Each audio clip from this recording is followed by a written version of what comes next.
Hello my dear friends, स्वागत है आप सभी का। स्टूडेंट्स, आज हमारे साथ एक बहुत ही स्पेशल गेस्ट जुड़े हैं और उन्हीं से मुलाकात होगी। उनके मुंह जुबानी उनके प्रिपरेशन जर्नी के बारे में जानेंगे। सबसे पहले बहुत बहुत स्वागत है आपका। Thank you sir. चलिए, हमारे व्यूवर्स को बताइए आपके बारे में। वो आपके बारे में जानना चाहते हैं, आपके प्रिपरेशन जर्नी के बारे में जानना चाहते हैं। तो first of all introduce your self. मेरा नाम आदित्य यादव है। मैंने अपनी स्कूलिंग अपने ही गांव के एक स्कूल से की है और मैंने अपनी graduation even Christian college Allahabad से की है। तो सर, जब हम कॉलेज में आए तो हमें पता चला एक आईआईटी जैम एग्जाम के बारे में। तो फिर सर हमने जर्नी हमारी ऐसी रही कि फिर हम सर थर्ड ईयर में कोई बैच वगैरह ले नहीं पाए थे। हम्म। तो उसके बाद सर हमें पता चला कि आईएफएस चैनल, हमने यूट्यूब चैनल से मदद ली थी थर्ड ईयर में, पर किसी वजह से हम बैच नहीं ले पाए थे उस साल। हम्म। तो उसके बाद हमने एक साल ड्रॉप लेने की सोची, फिर उसके बाद हमने आईएफएस का बैच लिया हम्म। और हमने तैयारी की और हमारी रैंक इस साल 1409 आई है और चलो, मेरे मार्क्स 31.33 हैं। चलो बहुत बढ़िया। तो हमारे व्यूवर्स को बताइए, जब आपको पता चला पहली बार कि आपका जैम एग्जाम 2025 में क्वालिफाई हुआ है, तो क्या आपका फीलिंग था, कैसा आप रिएक्ट किए? सर फीलिंग्स तो बहुत अच्छी थी। बहुत ही ज्यादा खुशी हुई क्योंकि सर जैसा चाहा रैंक वैसा नहीं था, लेकिन सर बहुत ही अच्छी फीलिंग्स थी। घर वाले भी बहुत खुश थे। ऑलराइट। तो और हमें हमारे व्यूवर्स को बताइए, आपने एक्चुअल में जैम का एग्ज़ाम कब स्टार्ट किया प्रिपरेशन में, और कितना समय का आपका जो है तैयारी रहा? तैयारी तो कुछ ऐसी रही कि हमने जब आईएफएस पे बैच लिया था सर, हमने केवल 7 से 8 महीने की प्रिपरेशन की है। हम्म। आई थिंक जुलाई एंड में हमने बैच लिया था इस साल। ऑलराइट। उसी बीच हाँ, 7 से 8 महीने की सर प्रिपरेशन रही है, उसी में हमारे ये सारे कोर्स। चलिए, हमारे व्यूवर्स को बताइए क्या क्या परेशानी आपकी तैयारी के दौरान, और कैसे आपने ओवरकम किया। बिकॉज मैथमेटिक्स जैसे सब्जेक्ट में जैम को क्वालिफाई करना, जैम अपने आप में एक प्रेस्टिजियस एग्जाम माना जाता है। तो कुछ तो परेशानी आया होंगी, स्ट्रेस आया होगा, इतने सारी चीज़ें पढ़ रहे एक साथ। तो उनको कैसे आपने ओवरकम किया? बिल्कुल सर, स्ट्रेस तो सर बीच बीच में आते ही रहते थे, तो हम अपने फैकल्टी से बात करते थे। हम्म। तो उनका बहुत अच्छा सपोर्ट मिलता था कि आप लगे रहिए, हम आपके साथ हैं। फैकल्टी का बहुत ज्यादा सपोर्ट था इस बीच। हम्म। और परेशानी की बात करें तो सर, जैसे शुरू में क्वेश्चंस नहीं बनते हैं, वो हम्म। किसी से नहीं बनते हैं। क्योंकि शुरू में जब आप थ्योरी वगैरह कर लेते हैं, थोड़ा सा क्वेश्चन बनाने में हम्म। प्रॉब्लम्स होती हैं। तो ये चीजें हम अपने फैकल्टी से शेयर करते थे, तो हमें यही कहते थे कि आप अपने एंड से ट्राई करते रहिए, धीरे धीरे क्वेश्चंस बनने लगेंगे। मतलब एक टाइम पे आके आपसे क्वेश्चन सॉल्व होने लगेंगे। हम्म। और सर प्रिपरेशन में एक चीज कहूंगा कि टेस्ट देना बहुत जरूरी है इस एग्जाम में। ओके, तो आपने टेस्ट की बात की, अभी हमें बताया, हमारे व्यूवर्स को बताइए टोटल कितने मॉक टेस्ट आपने एग्जाम से पहले लगाए थे, और कितने समय पहले एग्जाम से। यूजुअली 1-2 महीने पहले बच्चे स्टार्ट करते मॉक देना, आपने कितने लगाए, कितने महीने पहले स्टार्ट किया?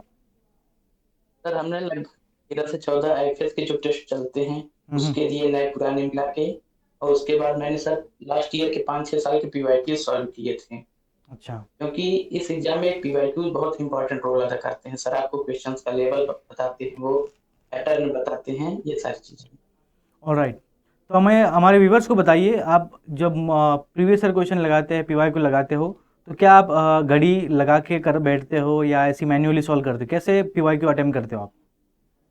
नहीं सर, पीवाईक्यू लगाने के लिए जैसे कि विकास सर ने बोला था कि अगर आप पीवाईक्यू लगा रहे पूरी तरीके से, मतलब कि आप ऐसा समझिए कि आप एग्जाम दे रहे हैं उस चीज को। हम्म। पीवाईक्यूज को भी एक टाइमर लगा के करिए, प्रॉपर टाइमिंग मैनेजमेंट के साथ करिए। ये एग्जाम इस चीज का बहुत बड़ा बेनिफिट मिला हमें, क्योंकि इस बार का जो सर पेपर था लेंदी था, कैलकुलेटिव था। तो सबसे बड़ा इस बार चैलेंज था पेपर में वो था कि टाइम मैनेजमेंट ही।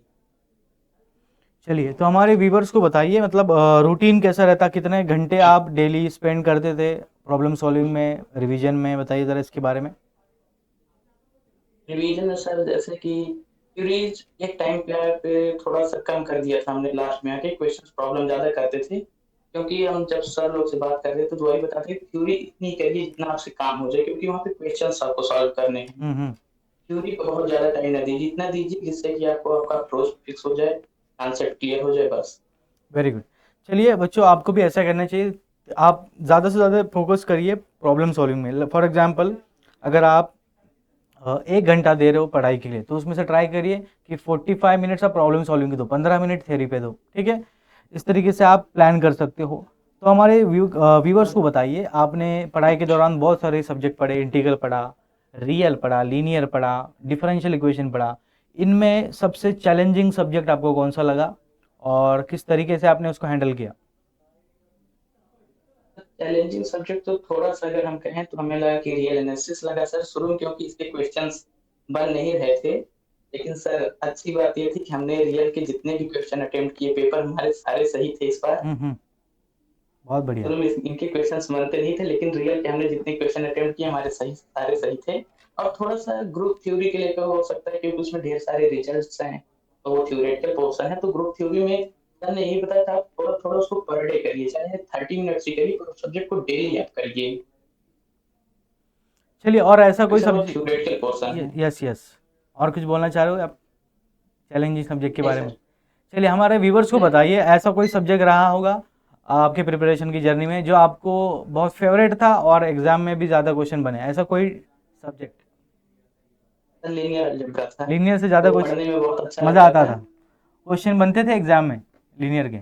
हाँ सर, लीनियर के क्वेश्चन इस बार एग्जाम में बने थे हम्म, लगभग 8 से 9 मार्क्स से, जो आप डायरेक्ट कर सकते थे। मतलब कि अच्छा। अगर आपने ढंग से सिर्फ नोट्स की थी क्लास की या फिर टेस्ट हम्म, दिए थे, डायरेक्ट बन जाते वो question answer. Direct result based question, बहुत बढ़िया।